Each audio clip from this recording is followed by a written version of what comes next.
యేసే పరిష్కారము అనుదిన Bible television కార్యక్రమం ప్రేక్షకులందరికీ యేసుక్రీస్తు వారి కృపగల నామమున వందనాలు. ప్రభువునందు ప్రియ దేవుని బిడ్డలారా, నేటి దినము పాస్టర్ కారుపాటి శ్యాంసాగర్ గారి ద్వారా వచన ధ్యానములను యోహాను సువార్త నుండి ధ్యానం చేసుకుందాము. మీరందరూ బైబిల్తోనూ నోట్బుక్తోనూ సిద్ధపడి ఉంటే పాస్టర్ కారుపాటి శ్యాంసాగర్ గారు ప్రార్థన చేసి ఈ దినపు వాక్య పరిచర్య చేస్తారు.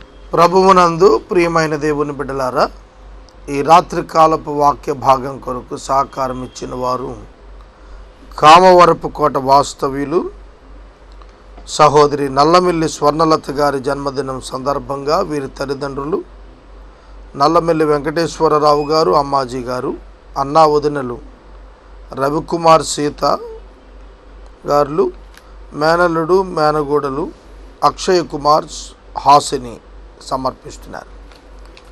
స్వర్ణలత గారికి ప్రత్యేకమైన ఆశీర్వాదం ప్రభువు నుండి కలిగేటట్లు ప్రార్థించుకుందాం. ప్రార్థన. మమ్మను మిక్కిలుగా ప్రేమిస్తున్న మా ప్రియ తండ్రి, మీకు వందనాలు. ఈ దినం ఆదివారం మిమ్మల్ని ఆరాధించే దినం. మిమ్మల్ని ఆరాధించి స్తుతించిన నీ ప్రియులను బట్టి నీకు వందనాలు చెల్లిస్తున్నాను. ఈ సమయంలో ప్రత్యేకంగా మీ దాసురాలు స్వర్ణలత గారి కొరకు ప్రార్థిస్తున్నాను. వారికి మీరిచ్చిన నూతన జన్మదినం కొరకు కృతజ్ఞతలు. నల్లమిల్లి వెంకటేశ్వరరావు గారిని, అమ్మాజీ గారిని, రవికుమార్, సీత గారులను, అక్షయ్ కుమార్, హాసిని మీరు దీవించమని ప్రార్థన చేస్తున్నాం. ఎపిసోడ్ స్పాన్సర్స్ను లేవనెత్తమని విజ్ఞాపన చేస్తున్నా. మీ కృపా సహాయం మాకు ఇవ్వండి.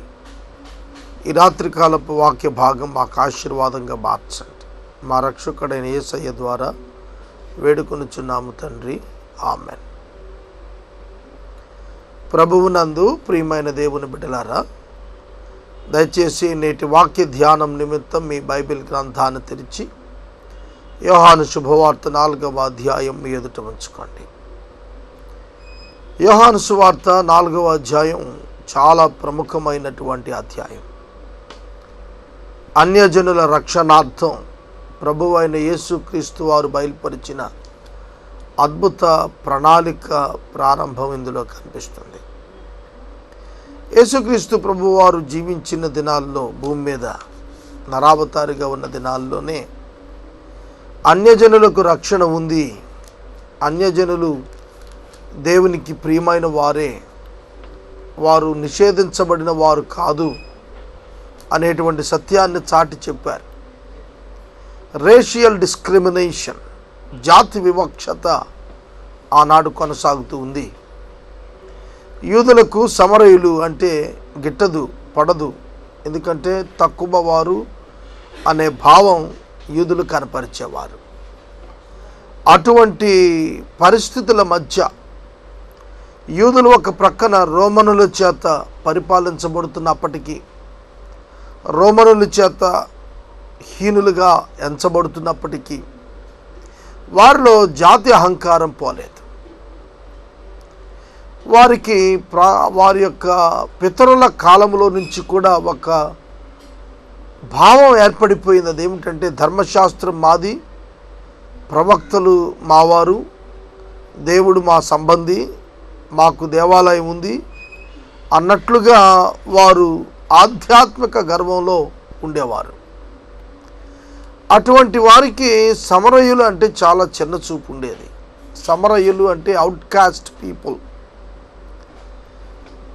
ఒక నిమ్న జాతి వారు అని విధానంలో వారిని ఆనాడు ట్రీట్ చేసేవాళ్ళు యూదులు. అలాంటి పరిస్థితుల మధ్య బోధకుడు, ప్రభువు అయిన యేసుక్రీస్తు వారు ఒక సమరయ స్త్రీని మార్చడానికి, ఆధ్యాత్మికంగా పరివర్తనకు తీసుకుని రావటానికి ఆయన పరిచర్య దినాల్లో 50 మైళ్ళు నడిచినట్లుగా వాక్యంలో చూస్తాం. సమరయ పట్టణంలో యాకోబు బావి దగ్గర సుఖారు అనేటువంటి ఊరిలో ప్రభువారు మిట్ట మధ్యాహ్నం 12 గంటల వేళ ఆయన ఆ సమరయ స్త్రీ రాక కొరకు ఎదురు చూస్తూ ఉన్నాడు.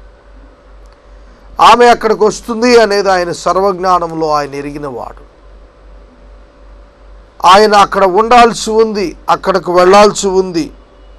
ఆ సమయంలో అక్కడ ఖచ్చితంగా ఉండాలి. అంటే కొన్నిసార్లు మనం కూడా చూడండి, అపాయింట్మెంట్స్ మనం ఏర్పాటు చేసుకుంటూ ఉంటాం. ఈ దినం పలానా చోటకు మనం వెళ్ళాలి, కానీ వేరే చోట ఉన్నాం అనుకోండి, మనం ఏమన్నా మాట్లాడతాం, అరే నేను అక్కడ ఉండాల్సి ఉంది, అయితే ఇక్కడ ఉన్నాను అని చెబుతుంటాం. కనుక ప్రభువారి యొక్క సమయం గురించిన అపాయింట్మెంట్ అక్కడ ఫిక్స్ చేశాడు, దేవుడే ఫిక్స్ చేశాడు. కాలములు సమయములు దేవుడు తన స్వాధీనంలో ఉంచుకొని ఆయన తన కార్యక్రమాలు నిర్వర్తిస్తున్నాడు. అపోస్తుల కార్యముల గ్రంథం 1వ అధ్యాయంలో ప్రభువు ఆరోహణం కాబోయే ముందు స్వయంగా చెప్పిన మాటలు, కాలములు సమయములను గూర్చి మీరు తెలుసుకొనటం మీ పని కాదు, తండ్రి తన స్వాధీనంలో ఉంచుకున్నాడని. కనుక ఏం జరుగుతోంది, ఏం జరగబోతోంది, ఏం జరిగింది అనే దాని యొక్క సంపూర్ణమైనటువంటి అవగాహన దేవునికి ఉంది. అందువలన ప్రభు ఆ యొక్క యాకోబు బావి దగ్గర ఉన్నాడు. యాకోబు తన కుమారుడైన యోసేపుకు ఆ బావి ఇచ్చినట్లుగా మనకు వాక్యంలో చూస్తాం. అటువంటి సందర్భంలో ఆ స్త్రీ అక్కడికి వచ్చింది. యాకోబు బావి వద్దకు సమరయ స్త్రీ వచ్చింది. ఆమె యొక్క ప్రైవేట్ లైఫ్ చాలా దారుణంగా ఉంది. అటువంటి స్త్రీతో యేసుక్రీస్తు ప్రభువారు సంభాషణ కలిపి మాట్లాడుతున్నారు.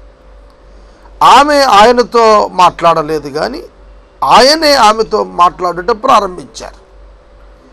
Initiated by Jesus Christ himself. ఆయన చేత ఆ సంభాషణ ప్రారంభించబడింది. అదే ఇక్కడ ఆ విచిత్రం. యేసుక్రీస్తు ప్రభువారితో సంభాషణ చేసినటువంటి వ్యక్తులు ఆయన చెంతకు వచ్చిన వారిని మనం చూస్తాం. అయితే ఆయన ఎవరి చెంతకు వెళ్ళాలి అనే ప్రణాళిక ఆయన కలుగున్నాడో ఆ సందర్భాల్లో ఆయనే వారిని పలకరించి ఆయన మాట్లాడుతున్నట్లుగా బైబిల్లో మనం చూస్తాం. చూడండి, ఆయన ఎవరినైతే మాట్లాడించాలి, లేకపోతే ఎవరి ద్వారా అయితే తన చిత్తాన్ని బయలుపరచాలి, ఆయన ఉద్దేశాలు ప్రజలకు తెలపాలనుకున్నారో ఆయన వారితో మాట్లాడాడు.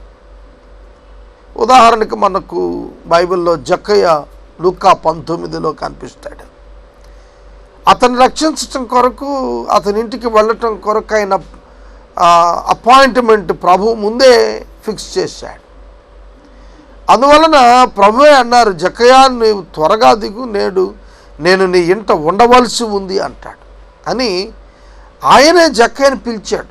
చెట్టు క్రిందకు వచ్చినప్పుడు తలపైకెత్తి చెట్టు పైన యేసును చూడగోరి నిలిచి ఉన్నటువంటి ఆ యొక్క జక్కయ్యను ఆయనే పలకరించి దింపాడు.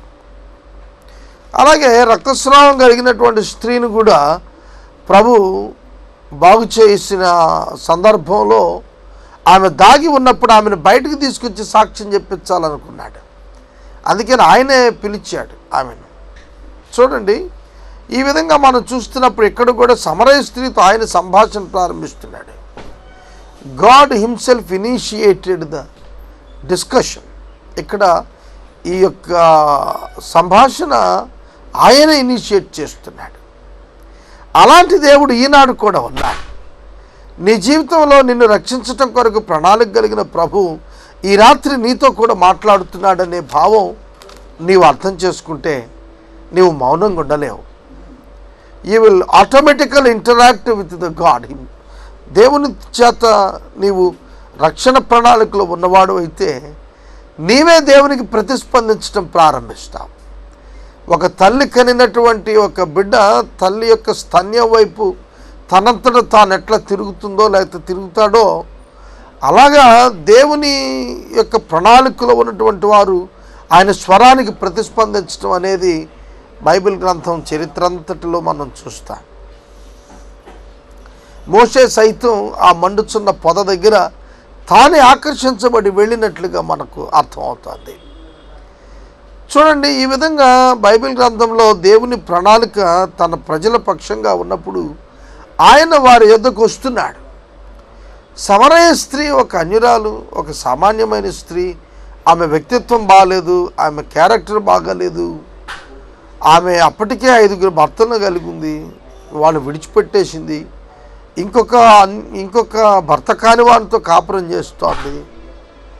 ఎవరు హర్షించినటువంటి బ్రతుకులో ఆమె జీవిస్తోంది.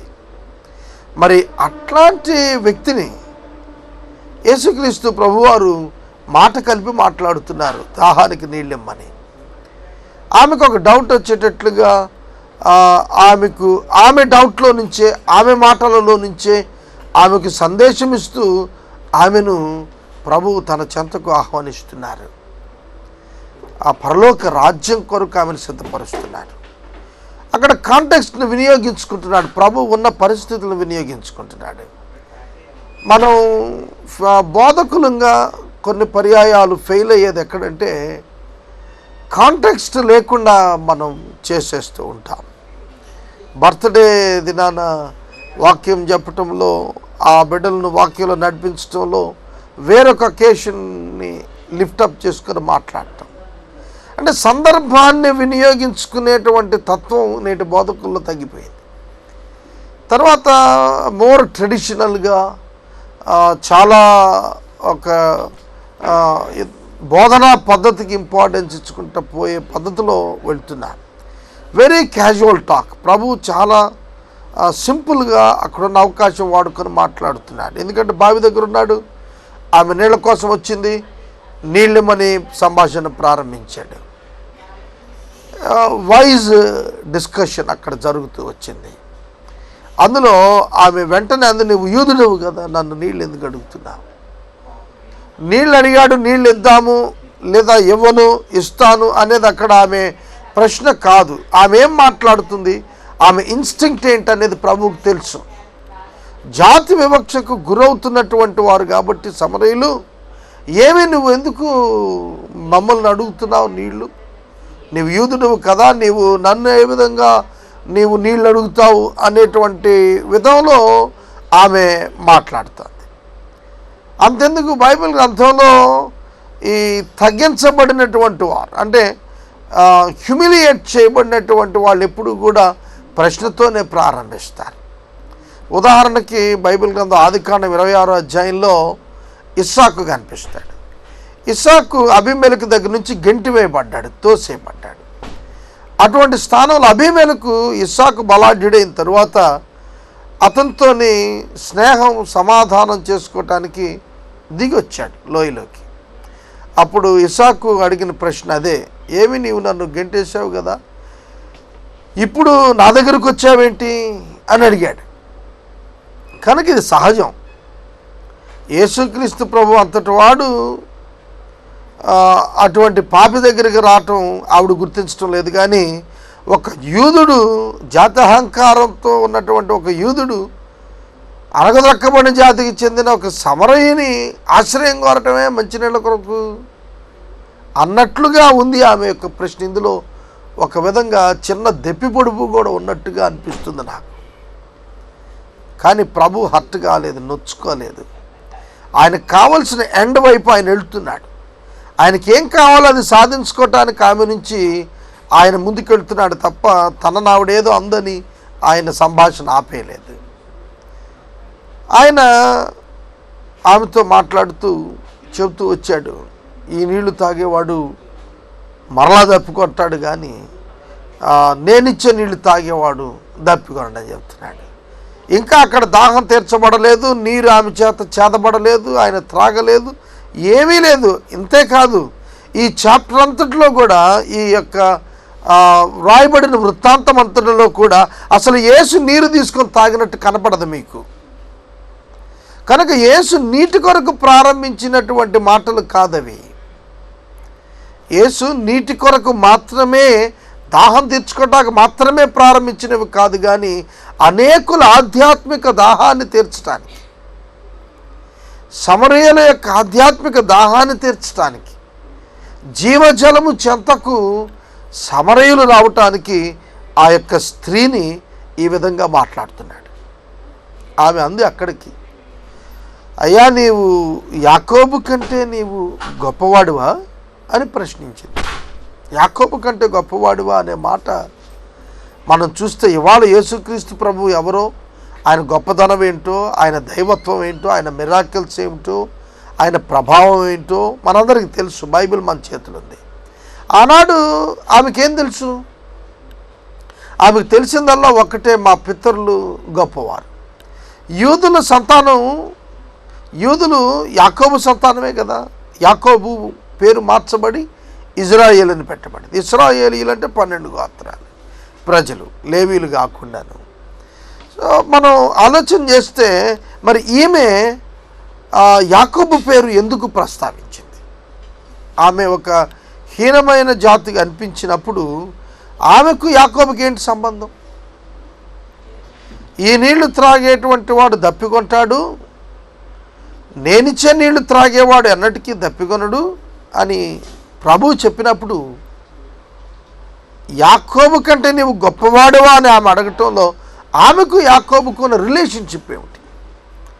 సమరయులు అంటే రేషియల్ కరప్షన్, జాతి సంబంధంగా కొంత కరప్షన్ వచ్చిన వ్యక్తులు, అంటే ప్యూర్ జూయిష్ పీపుల్ కాదు వాళ్ళు. యూదులకు సంకర జాతి అంటారు చూసారా, అట్లా. అందుకని వాడిని హీనంగా చూసేవాళ్ళు.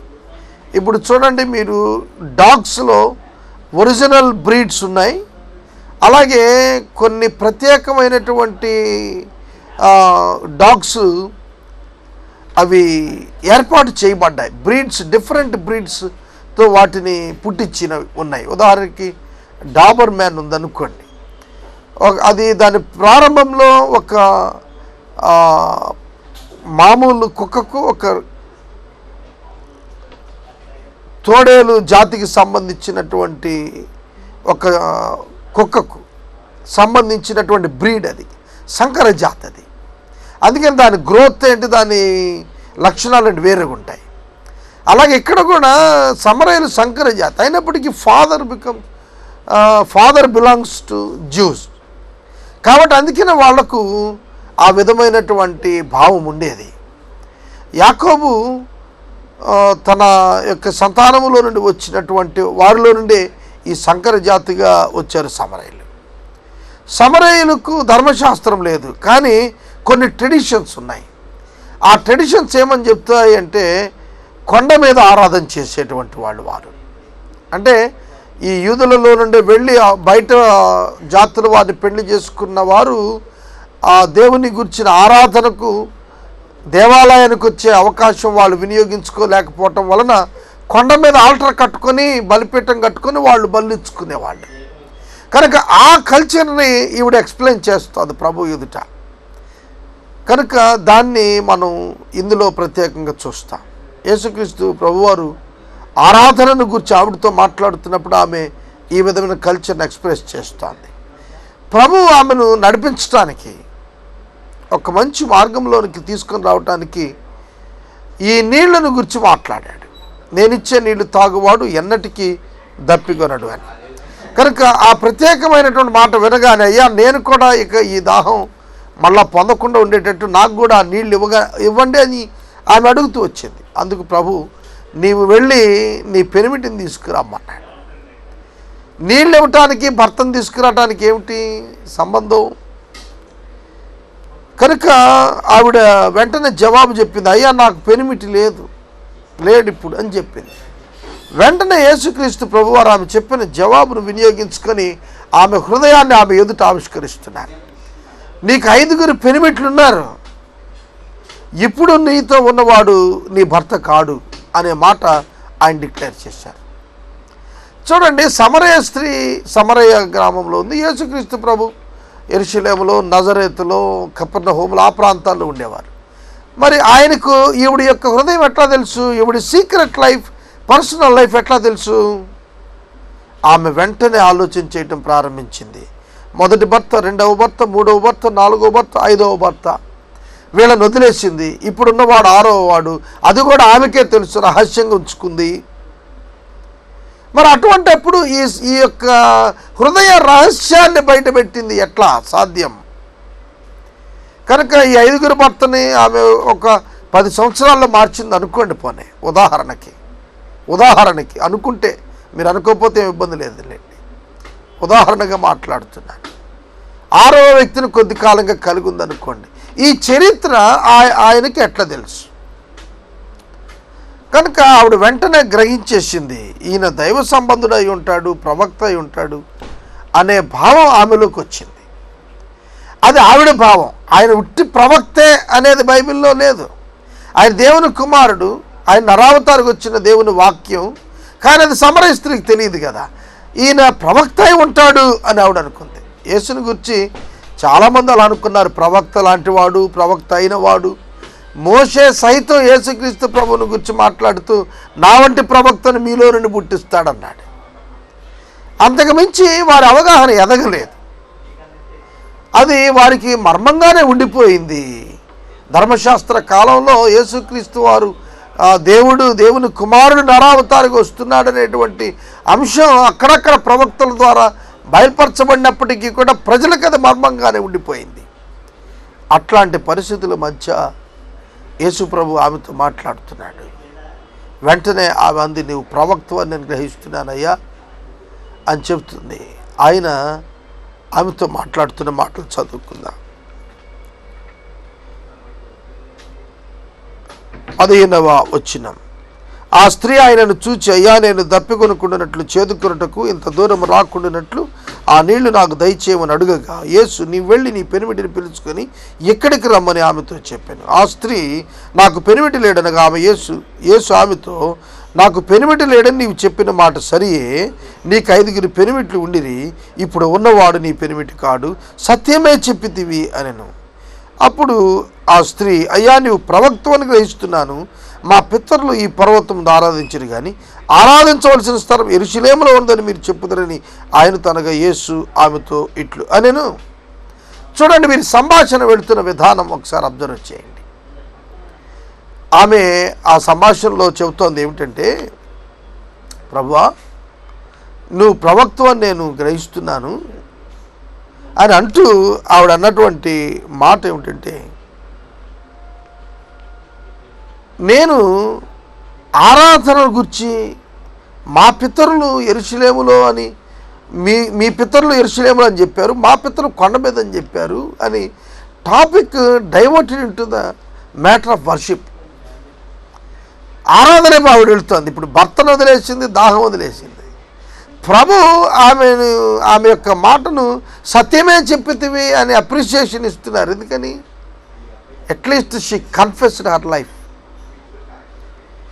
అది పాక్షికంగానో ఏదో విధంగానో పెనిమిటి నాకు లేడు అని చెప్పిందంటే ఇన్నోసెంట్ హార్ట్తోనో ట్రాన్స్పరెంట్ హార్ట్తోనో మాట్లాడి ఉండాలి ఆవిడ. ప్రస్తుతం ఉన్నవాడు ఆమె భర్త కాదు కాబట్టి, ఉన్నవాడిని వదిలేసింది కాబట్టి భర్త లేడు అనేది యథార్థంగా అని చెప్పి ఉండాలి. లేకపోతే ప్రభు సత్యమే చెప్పితివి అని ఫౌల్ స్టేట్మెంట్ ఇవ్వరు కదండి. కనుక ఆవిడ మాట్లాడినటువంటిది ధైర్యంగా ఒప్పుకున్నది. ఆయన అప్రిషియేట్ చేశాడు. అప్రిషియేట్ చేసినప్పుడు ఆవిడ సంభాషణ ఆరాధన వైపు మరలింది. మీరు ఎప్పుడైతే ఒక వ్యక్తి యొక్క ఆధ్యాత్మిక జీవితాన్ని మీరు టచ్ చేస్తున్నప్పుడు, గాస్పుల్ అందిస్తున్నప్పుడు అప్రిషియేట్ చేస్తారో, వాళ్ళు రియల్ ట్రూత్ వైపు ఆకర్షించబడటానికి ఒక అడుగు ముందుకేస్తారు. అదే ఏథెన్స్ వారి దగ్గర కూడా పౌలు చేసినటువంటిది. అపోస్తలుల 17వ అధ్యాయంలో వారు విగ్రహారాధన చేస్తున్నా ఒక విగ్రహం మీద తెలియబడిన దేవునికి అని రాసుకున్నప్పుడు ఆ దేవుని గురించి నేను మాట్లాడుతున్నాను అన్నాడు. కనుక ప్రియమైన దేవుని బిడ్డలారా, అప్రిసియేషన్ ద్వారా వారిని సువార్త వైపు ఆకర్షించవచ్చు. ఇక్కడ నేను వాక్యాన్ని నిలుపుదల చేసేస్తున్నాను, ఎందుకంటే మనకు సమయం లేదు. రేపటి దినం మరలా దీన్ని నేను పూర్తిగా వివరంగా ఎక్స్ప్లెయిన్ చేస్తాను. ఈ రాత్రికాలపు వాక్య భాగమునకు సహకారం ఇచ్చిన వారు కామవరపు కోట వాస్తవ్యులు నల్లమిల్లి స్వర్ణలత గారి జన్మదినం సందర్భంగా తల్లిదండ్రులు వెంకటేశ్వరరావు గారు, అమ్మాజీ గారు, అన్నా, వదిన, మేనల్లుడు, మేనగోళ్ళ గారు రవికుమార్, సీత, అక్షయ్ కుమార్, హాసిని గారు సహకారం ఇస్తున్నారు. దేవుడు వీరిని దీవించినట్లు ప్రార్థించండి. మనము ఇంతవరకు పాస్టర్ కారుపాటి శ్యాన్సాగర్ గారి ద్వారా వచ్చిన ధ్యానములను యోహాను సువార్త నుండి ధ్యానం చేసుకున్నాం. ఈ కార్యక్రమం ద్వారా మీరు పొందుకొనుచున్న ఆత్మీయ మేలులు ఒక ఉత్తరం ద్వారా మాకు తెలియచేయండి. మీ ప్రార్థనా మనవులు మాకు తెలియచేస్తే ఏసే పరిష్కారం కార్యాలయంలో ఏర్పాటు చేసిన ప్రత్యేక ప్రార్థనా శిబిరంలో మీ కొరకు ప్రార్థిస్తాం. మీ కుటుంబ పక్షముగా ఒక ఎపిసోడ్ ప్రసారం చేయాలనుకున్నారు మాకు తెలియచేయండి. అలాగే మా ఈ కార్యక్రమానికి ప్రతి నెల 100 రూపాయలు కానీ, 50 రూపాయలు కానీ, 25 రూపాయలు కానీ ఆర్థిక సహకారం అందించాలనుకున్నారు మాకు తెలియచేస్తే మా సిబ్బంది మీ గృహాలను దర్శిస్తారు. ముగింపు ప్రార్థన ఆశీర్వాదాలతో ఈ కార్యక్రమాన్ని ముగించుకుందాం. ప్రార్థన. మమ్మల్ని మిక్కిలుగా ప్రేమిస్తున్న మా ప్రియ తండ్రి, మీకు వందనాలు. వాక్యం విన్న బిడ్డలను దీవించండి, మీ కృపలో వారిని ఆశీర్వదించండి. ఘనత, మహిమ, ప్రభావాలు మీరు పొందండి. యేసు దివ్య నామములో అడుగుచున్నాం తండ్రి, ఆమేన్.